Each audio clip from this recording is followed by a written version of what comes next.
Childhood was good. Came from a single parent, single child home, living with my grandmother, uncle, and mother. Back then, I was deep within the church. And then in school, I would fight all the time. So I had no problems in the church except for girls and all this other stuff. But in school, that's where the major problem was. I had a very short temper. I was a typical Taurus that would just lash out. After my senior year, in the opposite leg, 3 months later, I had front anterior compartment syndrome that came completely out of nowhere.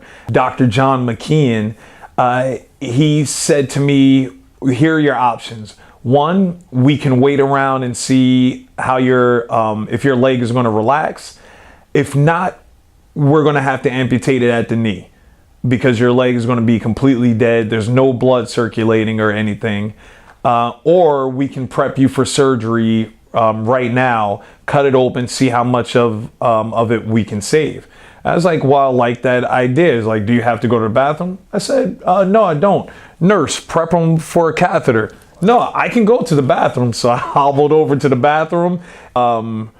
Everything was done 7 surgeries later with my leg, 90% of my muscle in my leg taken out. They said, well, you'll be in a wheelchair for the rest of your life. Went from that to, you'll be on crutches for the rest of your life. Then walking with a cane with a limp for the rest of your life. And now I'm here fighting. My first paid combat sport was being a nightclub bouncer. That was pretty much it. From there, fighting every night, getting bloodied up, putting the metal on somebody. That started to get tiring, and then one day someone said, hey, instead of fighting every night, you should go learn that Brazilian Jiu-Jitsu stuff that they do in the UFC. And never heard of UFC, never heard of Brazilian Jiu-Jitsu. These little guys doing Brazilian Jiu-Jitsu come in, and that was the worst warm-up that I've ever done in my life. Doing the mat crossings and all this stuff.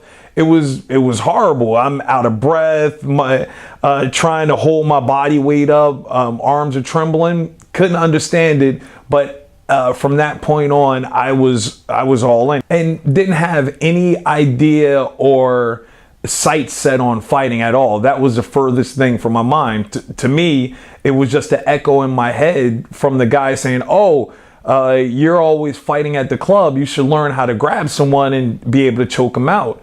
And that was my whole intentions. But after training for a while, it started to turn like, hey, let's try this fighting thing, see what it's all about. That was my first fight. Went there, fought. It was in a ring. The ropes were super loose. Ended up winning that. That was my first amateur fight.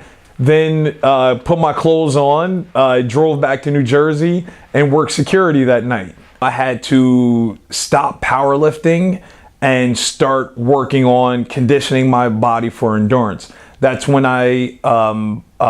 myself, Dave Roski, and my other coaches helped me develop the Rebel Fighting System, which is my conditioning program that I teach. How do you handle pressure? How do you handle adversity? How do you handle having one arm behind your back with someone on top of you dropping an elbow on you? Are you going to give up? Are you going to fight out of it?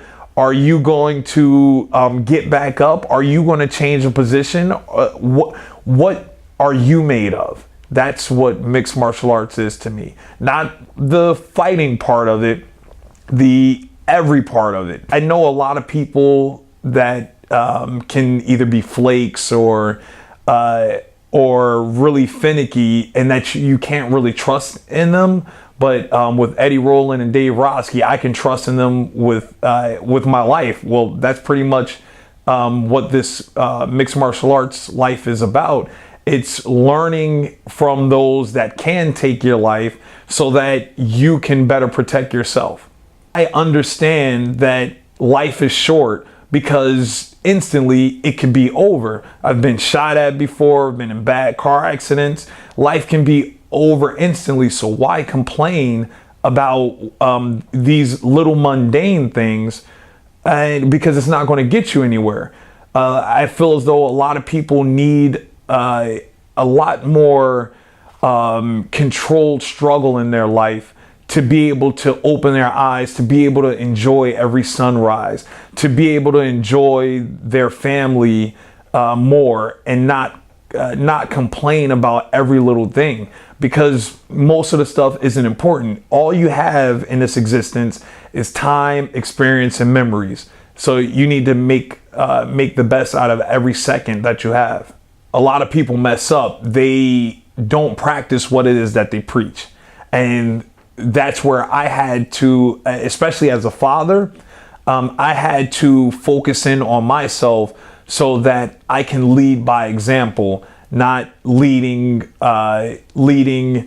and teaching or telling my son what he has to do when I'm not doing it, whether it comes from eating, how to talk correctly, how to interact with people, how to take care of my emotions, how to be emotional, how to express feelings, how not to be afraid or ashamed of anything that happened, because it's going to happen regardless. Are you man enough to be able to accept it? What does a man look like? Not even getting to the part of what is a father supposed to be. What is a man supposed to look like? Well, I came from all of these different places. I've had male teachers, male principals. I've had these male figures in my life from the church community. I've had my uncle. I did not have my father in my life. My mother played that role of the disciplinarian, the caregiver, the everything. My mother was my everything throughout my whole life. There was not a leading male role in the development of me until later on. I had to look in myself, see how I was developing, and everybody that I came in contact with, and bringing in their energy of their manhood and figuring out, well, how do I want to portray myself? And if I'm going to portray myself as something, is that going to be me, or is that just going to be a facade? So over the time, I developed my personality, not necessarily to be something different, but just to be me. And without any questions, without any apologies, I'm going to give you who I am. You may not like what I have to say, but I'm not going to apologize for it. And I'm also not going to say anything that I don't mean. You're an inspiration to everyone that you come in contact with, whether it's the way you carry yourself, the way you look, the way you dress, the way you speak, and especially about the way that you act. How are you going to carry yourself throughout every day to benefit someone else that you may not even know that is looking, to brighten their day, put a smile on their face, or change their negative outlook into more of a positive outlook and becoming more balanced in their life. I love capturing moments because with the understanding of life and death, that's what's supposed to be guaranteed. We're supposed to be guaranteed death. You have memories, but memories can become skewed over time, and you can't share what's in your brain yet.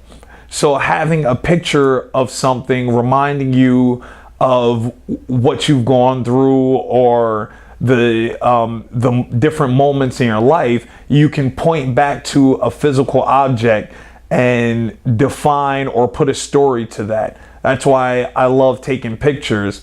To find everything that I do, from my blogging to my pictures to my videos, everything is at ir62.com.